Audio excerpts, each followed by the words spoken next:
So hello guys, welcome back to our channel. So आज के video lecture के अंदर हम करेंगे कंसंट्रेशन टर्म्स में जो हमारी लास्ट कंसंट्रेशन टर्म है सॉल्यूशन चैप्टर में, वो है नॉर्मेलिटी। उसको आज हम डिस्कस करेंगे। क्लियर? ओके, नॉर्मेलिटी से पहले हम मोलैरिटी भी कर चुके हैं और मोलैरिटी भी कर चुके हैं। क्लियर? सो जो मोलैरिटी है, मोलैरिटी की डेफिनेशन क्या है? Number of moles of solute dissolve in पर लीटर ऑफ सोल्यूशन। क्लियर? और जो मोलैलिटी है, मोलैलिटी की डेफिनेशन वो क्या है? Number of moles of solute dissolve in पर केजी ऑफ सॉल्वेंट। क्लियर? आज हम करेंगे नॉर्मेलिटी। क्लियर? अब नॉर्मेलिटी क्या है? नॉर्मेलिटी है number of gram equivalent of solute. इसकी डेफिनेशन क्या है?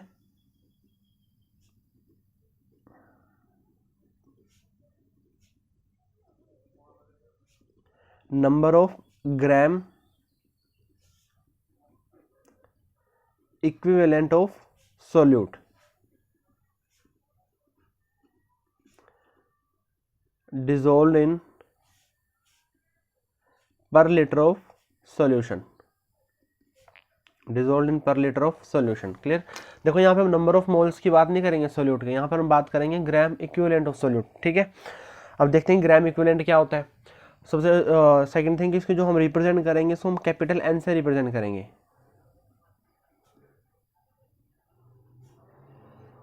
Represented by capital N. Clear? So जो कैपिटल एन होगा हमारा वो क्या होगा? Number of gram equivalent of solute. So gram equivalent of solute. Clear? और अपॉन में क्या कर देंगे यहाँ पे? Volume of solution in litre. Volume of solution in litre. Clear? So normality क्या हो गया हमारा? Gram equivalent of solute. इसको हम शॉर्ट फॉर्म में ऐसे लिख सकते हैं ई क्यू, ग्राम इक्विवेलेंट, और टू फॉर सोल्यूट है ये। क्लियर? कि जो ग्राम इक्विवेलेंट है किसके हैं? वो सोल्यूट के हैं। क्लियर? और इसकी यूनिट क्या बनेगी? देखो मोलैरिटी केस में क्या बनती है? मोल पर लीटर। अब यहाँ पे तो मोल्स तो है नहीं, यहाँ पे क्या है? ग्राम इक्विवेलेंट है। सो यूनिट क्या बन जाएगी? ग्राम इक्विवेलेंट पर लीटर। या फिर जस्ट हम कैपिटल एन भी लिखते हैं।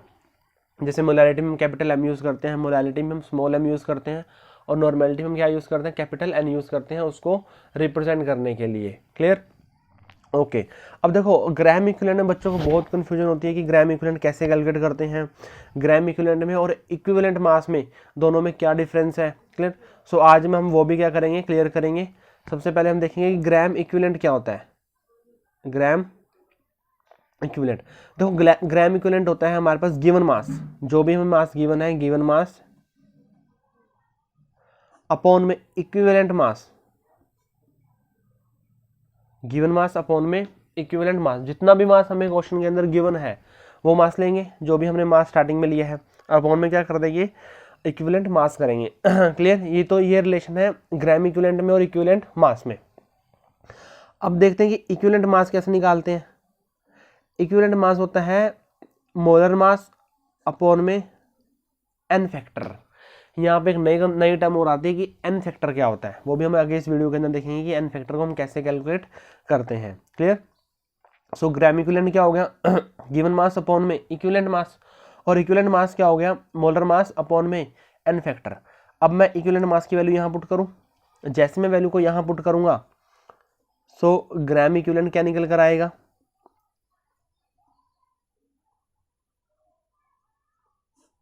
गिवन मास अपॉन में क्या आएगा? मोलर मास, और अपॉन में क्या आएगा? N factor. एन फैक्टर कहाँ चल जाएगा? अल्टीमेटली ऊपर चल जाएगा। तो हमारे पास फॉर्मूला क्या आ गया? ये आ गया। ग्राम इक्विवेलेंट क्या आ गया? गिवन मास अपॉन में मोलर मास इनटू में एन फैक्टर आ गया। क्लियर? ओके। अब देखो, अब ग्राम इक्विवेलेंट किसके हैं? सोल्यूट के हैं। तो ग्राम इक्विवेलेंट ऑफ टू हमें लिखना पड़ेगा कि 1 है या 2 है, क्योंकि हमें बताना पड़ेगा कि ये किसके हैं। ये जो हमारा ग्राम इक्विवेलेंट है सोल्यूट के हैं या फिर ये सॉल्वेंट के हैं। गिवन मास हम कैसे रिप्रेजेंट करते हैं? W2 से। मोलर मास ये भी किसका है? सोल्यूट का, इनटू में एन फैक्टर, इनटू में एन फैक्टर। क्लियर? ओके। अब देखो हमें पता है कि गिवन मास अपॉन में मोलर मास ये क्या होता है? गिवन मास अपॉन में मोलर मास क्या होता है? चलो हम इसको वैसे डायरेक्टली पहले पुट करके देखते हैं। इसको हम इक्वेशन को यहाँ पुट करेंगे। ठीक है? ओके। सो जैसे हम इसको यहाँ पुट करेंगे तो हमारे पास जो नॉर्मेलिटी क्या आएगी? गिवन मास अपॉन में मोलर मास इनटू में एन फैक्टर। हमने पुट कर दी इसकी वैल्यू यहाँ पे। अपॉन में क्या है, volume of solution in litre.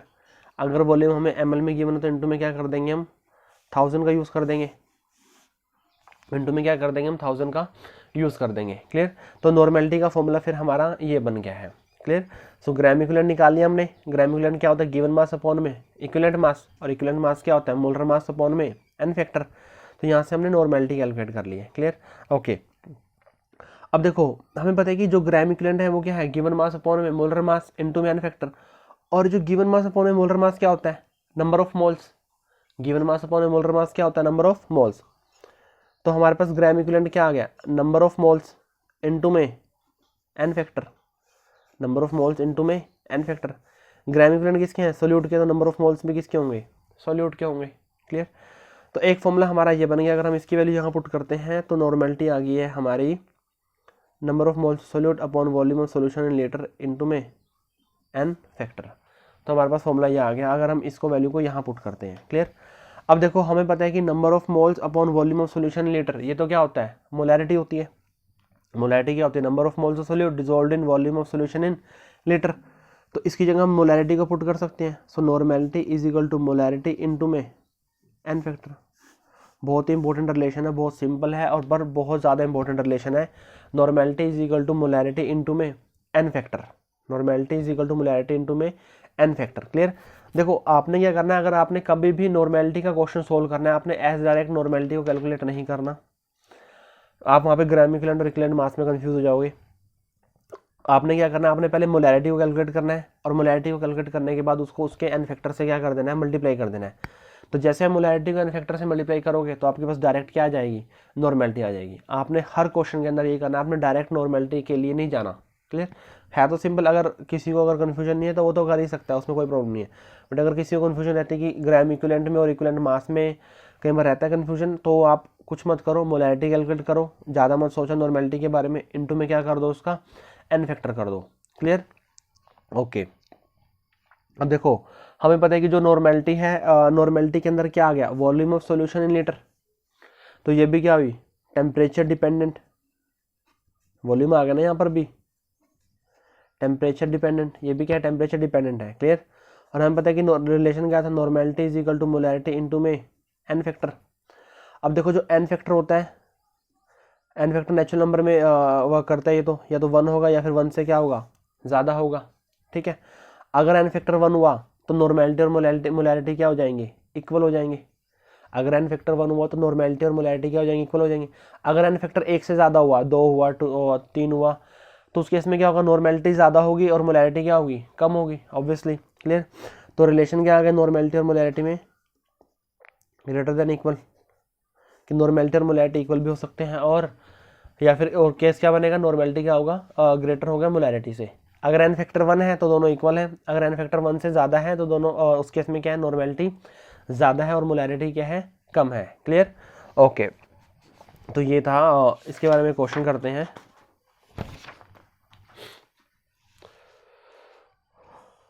Normality के बेस पे क्वेश्चन करते हैं, फिर थोड़ा सा और कैलकुलेशन करेंगे।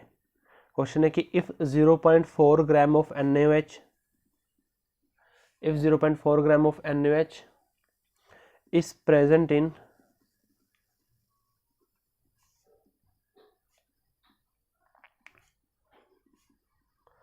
40 ml of solution,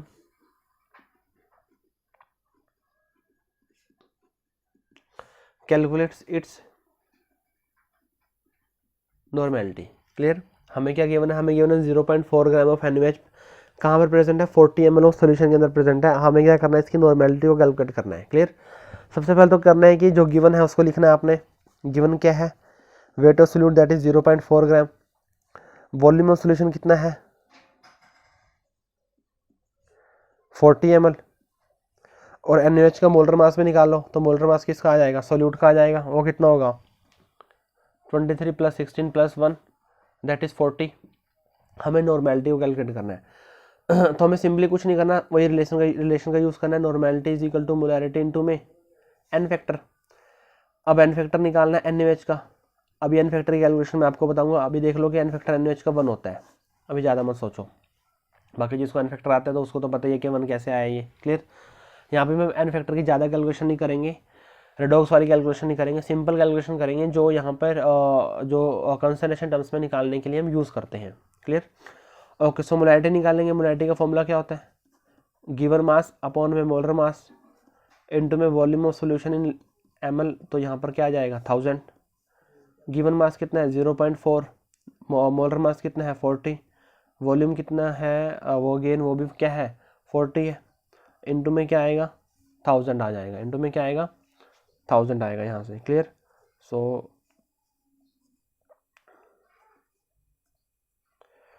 यहाँ से आ जाएगा 1/4, तो आ जाएगा 0.25। क्लियर? अब 0.25 तो क्या आई है? हमारी मोलैरिटी आई है। अब क्योंकि जो हमारा एन फैक्टर है वो भी 1 है, तो नॉर्मेलिटी और मोलैरिटी दोनों क्या हो गए? इक्वल। तो नॉर्मेलिटी भी कितनी आई है? 0.25 आई है। क्लियर? तो आपने कुछ नहीं करना, सिंपली मोलैरिटी निकालनी है आपने, वही आपने याद रखना है। एन फैक्टर से मल्टीप्लाई कर दो तो क्या आ जाएगी? नॉर्मेलिटी आ जाएगी। क्लियर? ओके, अब थोड़ी सी यहाँ बात करते हैं कि एन फैक्टर की बात करेंगे। यहाँ पे एन फैक्टर कैसा है और उसको कैसे कैलकुलेट किया जाता है। क्लियर? ज़्यादा डिटेल में एन फैक्टर में बात नहीं करूँगा यहाँ पे, उसके लिए मैं एक अलग से डेडिकेटेड वीडियो बनाऊँगा कि जहाँ पे एन फैक्टर बिल्कुल जीरो से टॉप में हम बात करेंगे। यहाँ पे सिर्फ जो हम कंसंट्रेशन टर्म्स में हम कैलकुलेट करते हैं एन फैक्टर, सिर्फ मैं उसकी बात करूँगा, क्योंकि आपको पता है कि एन फैक्टर के बहुत कंसेप्ट हैं। यहाँ पे सिर्फ मैं एसिड का, बेस का और सोल्ट का ही एन फैक्टर कैलकुलेट करूँगा। क्लियर? क्योंकि यही हमारे ज़्यादातर हम यूज़ करते हैं, एसिड बेस या सोल्ट, हम कोई भी नॉर्मेलिटी का क्वेश्चन कैलकुलेट करने के लिए। क्लियर? ओके, तो सबसे पहले बात करेंगे हम एसिड की। देखो, हमें पता है कि जो एसिड होता है, एसिड का एन फैक्टर क्या होता है? एसिड का एन फैक्टर होता है उसकी बेसिसिटी। एसिड का एन फैक्टर क्या होता है? उसकी बेसिसिटी होता है। Clear? So N factor of acid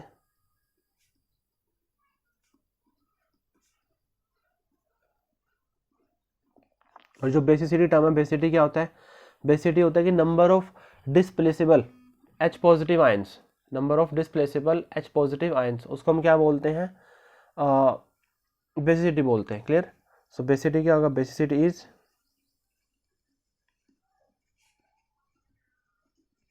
number of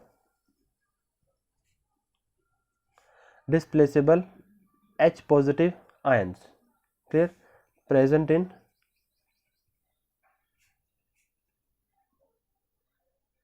present in a molecule, उसको हम क्या बोलेंगे? बेसिसिटी बोलेंगे। क्लियर?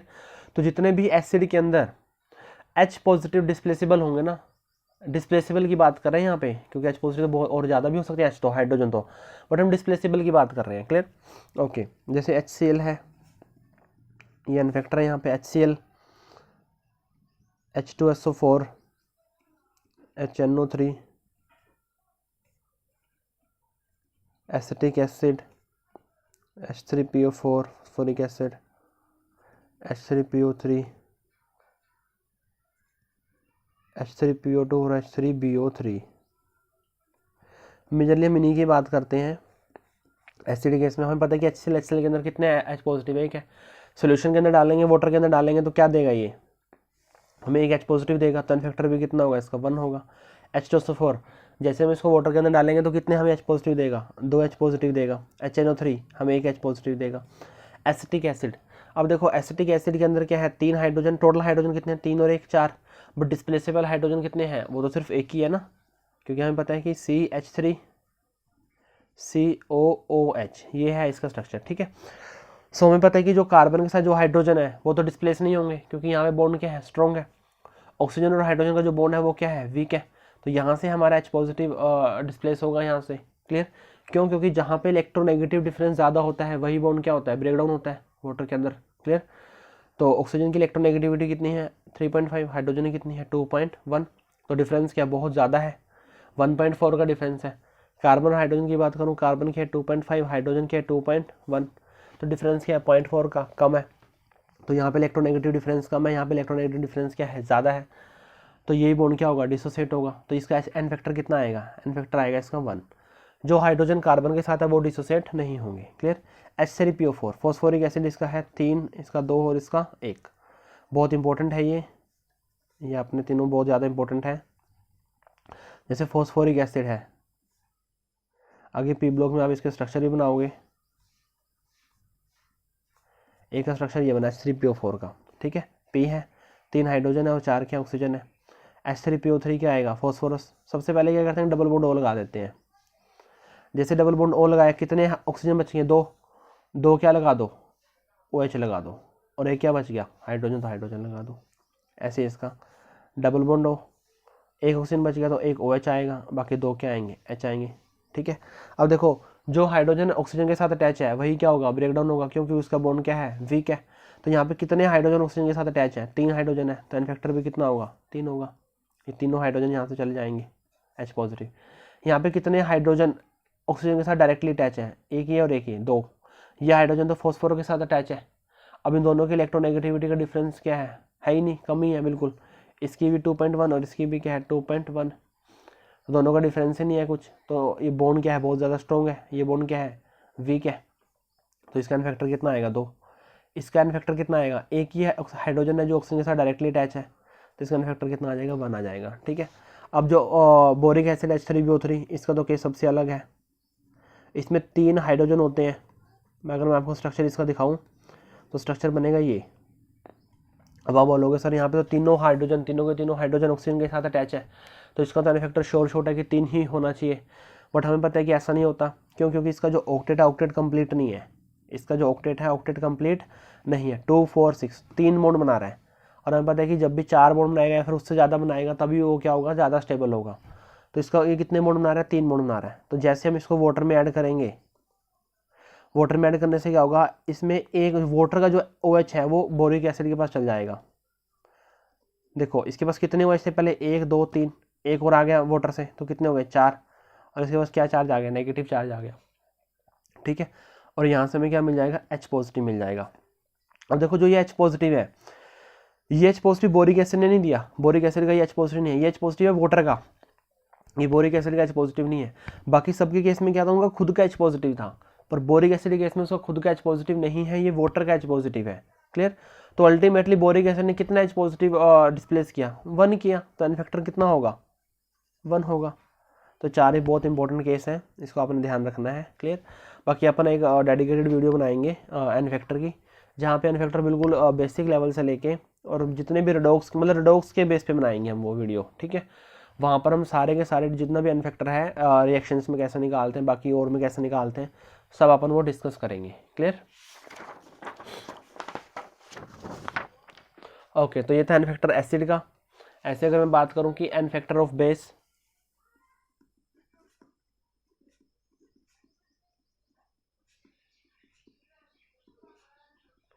बेस का एन फैक्टर क्या होता है, उसकी एसिडिटी, और एसिडिटी क्या होता है, acidity is number of, basicity क्या था, बेसिटी क्या था कि number of H positive displaceable. Acidity क्या होता है, number of OH negative ion displaceable. But definition इससे भी आगे बढ़ चुकी है, ये तो खैर हम पुरानी बातें करते हैं। जरूरी नहीं कि जिसमें OH हो वही ऐसे वो बेस की तरह रिएक्ट करेगा, ऐसा बिल्कुल भी नहीं है। ठीक है, तो इसके अंदर हम थोड़ा सा करेंगे बात। ओके, मैं आपको कुछ एग्जांपल्स दे रहा हूँ, पहले एग्जांपल्स करेंगे फिर हम उनकी बात करेंगे।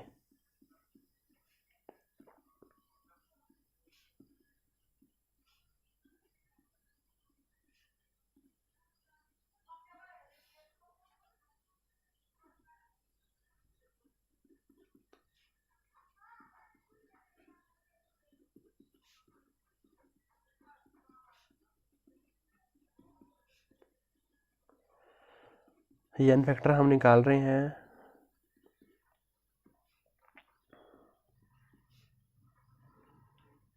अब देखो NH3 है, NH3 भी क्या है, एक बेस है, बट जरूरी तो नहीं है इसके अंदर OH हो, बट फिर भी हम इसका एन फैक्टर यहाँ पर कैलकुलेट करेंगे।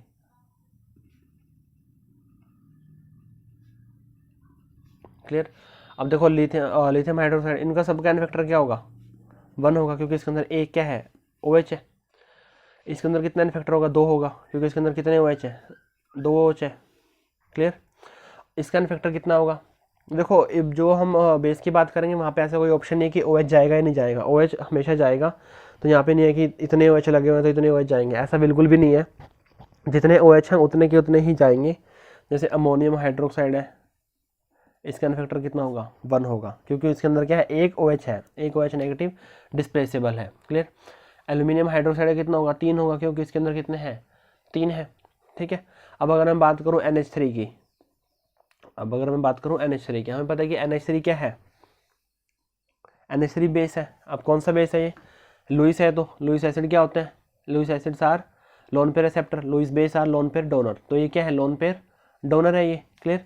तो क्या करता है, जैसे हम इसको वाटर में ऐड करते हैं, वाटर में डिस्प्लेस करते हैं, वाटर में रखते हैं इसको, वाटर में रखने के बाद क्या होगा, ये वाटर से H पॉजिटिव ले लेगा, जैसे उसने वाटर से H पॉजिटिव लिया तो NH4 पॉजिटिव, और साथ में वाटर का क्या दे देगा, ये OH नेगेटिव दे देगा, ठीक है। तो इस तरह से ये लगा लो कि ये जो हमारा हमने बोरिक एसिड का जैसे केस किया कि ये अपना OH नेगेटिव नहीं है इसके पास, वाटर का ही OH नेगेटिव क्या कर रहा है, डिस्प्लेस कर रहा है।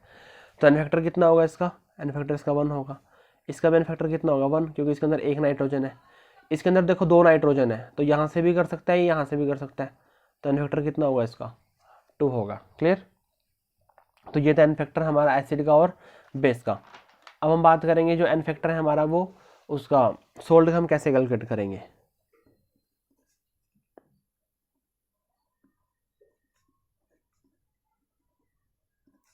कि जो सोल्ट है हम उसका एन फैक्टर को कैसे कैलकुलेट करते हैं। देखो हमें पता है कि जो एन फैक्टर होता है सोल्ट का, तो क्या होता है कि या तो हम उसमें टोटल पॉजिटिव चार्ज लें या फिर हम उसमें क्या लें, टोटल नेगेटिव चार्ज लें, बात तो सेम ही है। मतलब टोटल पॉजिटिव चार्ज और टोटल नेगेटिव चार्ज का हम क्या लें, मैग्नीट्यूड लें, उसको हम क्या बोलते हैं, एन फैक्टर बोलते हैं, clear. So N factor of an ionic compound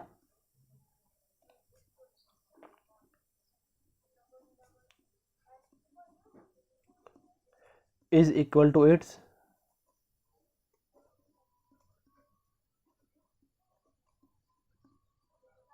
magnitude of either total positive charge, total positive और total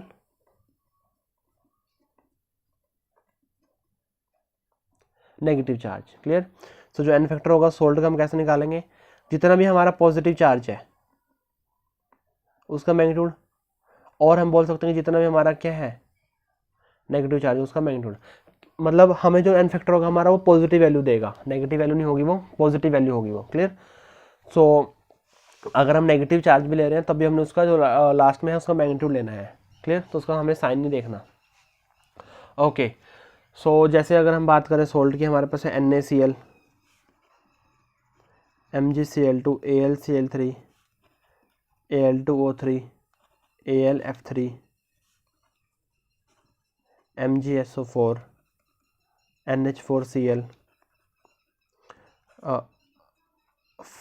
मोहर सोल्ट, अमोनियम सल्फेट और ferrous sulphate, FeSO4, alum,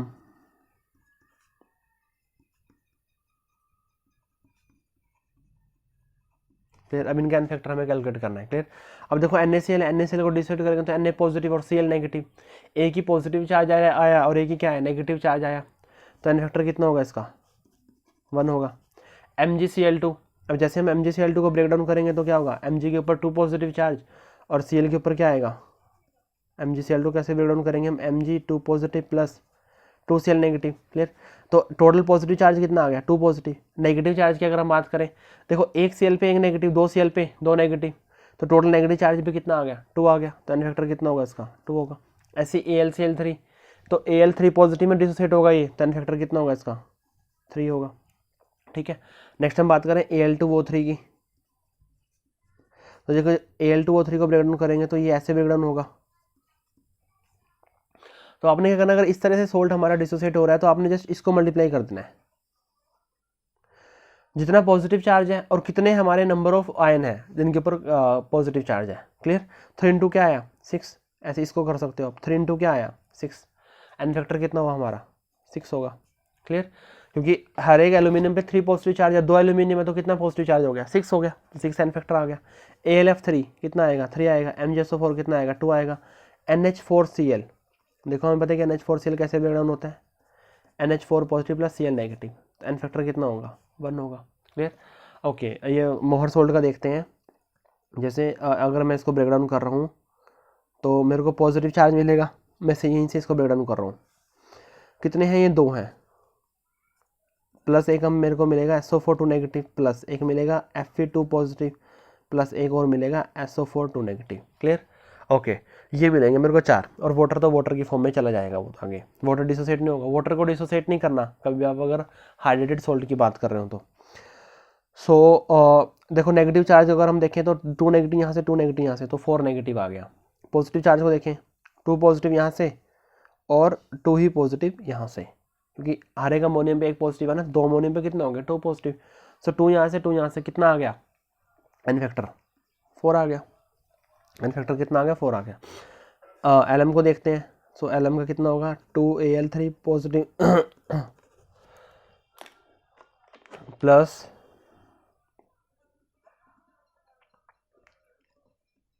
SO4 2 negative plus K positive plus SO4 2 negative, ये आ गया हमारे पास। Sorry यहाँ पे sulphate है 3, ये आ गया। अब देखो अगर हम पॉजिटिव चार्ज की बात करें तो यहाँ से कितना आएगा 3 × 2 6 और 2 यहाँ से कितना आ गया 8 आ गया। एन फैक्टर कितना होगा 8 होगा। नेगेटिव चार्ज को भी देख सकते हो 3 × 2 6 और 2 8। तो जो एलएम है, एलएम का जो एन फैक्टर होता है वो कितना होता है 8 होता है। मोर सोल्ट का एन फैक्टर कितना होता है वो हमारे पास होता है 4 होता है वो। क्लियर। तो ऐसे हम एन फैक्टर एसिड का, बेस का और जो सोल्ट है उसका कैलकुलेट कर सकते हैं। क्लियर। ओके। इसमें छोटा सा कंसेप्ट हो रहता है जिसकी हम ऑलरेडी बात कर चुके हैं। जब मैंने मोलैरिटी के क्वेश्चंस आपको कराए थे तो मोलैरिटी ऑफ मिक्सिंग की बात की थी, मोलैरिटी ऑफ डाइल्यूशन की बात की थी। सेम वही कंसेप्ट हमारे नॉर्मेलिटी में भी लगेंगे। जो मोलैरिटी ऑफ मिक्सिंग है या फिर मोलैरिटी ऑफ डाइल्यूशन है, सेम वही बात हम नॉर्मेलिटी के केस में भी करेंगे। क्लियर। सो जिसने अगर वो वीडियो देखी है तो यहाँ पे मैं आपको ज़्यादा डिस्कस नहीं करेंगे, यहाँ पे बस थोड़ा सा डिस्कस करेंगे क्योंकि ऑलरेडी मैं आपको करा चुका हूँ। So molarity of mixing. Clear. Molarity of mixing में मैंने आपको 2 केस कराए थे। केस वन क्या था, मतलब आप 2 को मिक्स कर रहे हो और आपको उसकी नॉर्मेलिटी कैलकुलेट करनी है।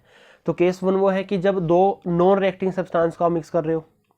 केस 2 बनेगा जब आप रिएक्टिंग सब्सटेंस को ऐड कर रहे हो, मिक्स कर रहे हो। Clear. When non reacting substance are mixed,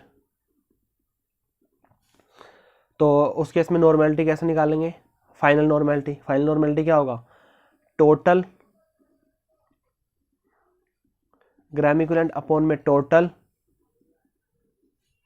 volume of solution. ये हमारे पास फॉर्मूला आ जाएगा, टोटल ग्राम इक्विवेलेंट और total volume of solution. Clear.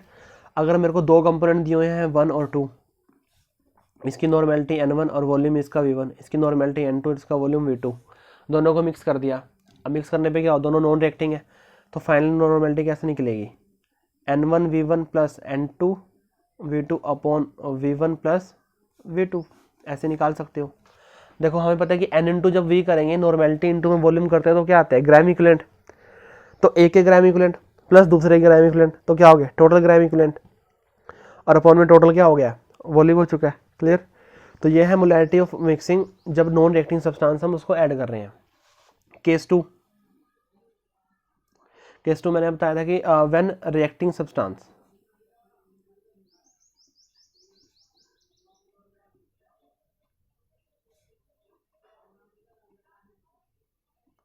तो उस केस में क्या होगा, जो हमारी फाइनल नॉर्मेलिटी होगी वो हम उसकी बात करेंगे left gram equivalent of substance, जो भी सब्सटेंस हम इनिशियल लेके चले हैं या जो बच गया है रिएक्टेंट में। अपॉन में क्या आएगा, अपॉन में अगर वॉल्यूम तो टोटल ही आएगा, टोटल वॉल्यूम। अब ये लेफ्ट कैसे आया कैसे नहीं आया, मोलैरिटी में मैं ऑलरेडी क्वेश्चन आपको करा चुका हूँ। इसमें भी आपको कुछ क्वेश्चन दूंगा जिसमें हम इसकी आगे बात भी करेंगे। क्लियर। ओके। नेक्स्ट है हमारा नॉर्मेलिटी ऑन डाइल्यूशन।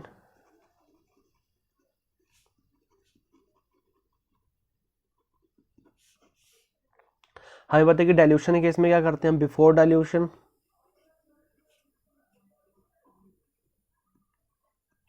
और क्या करते हैं आफ्टर डाइल्यूशन,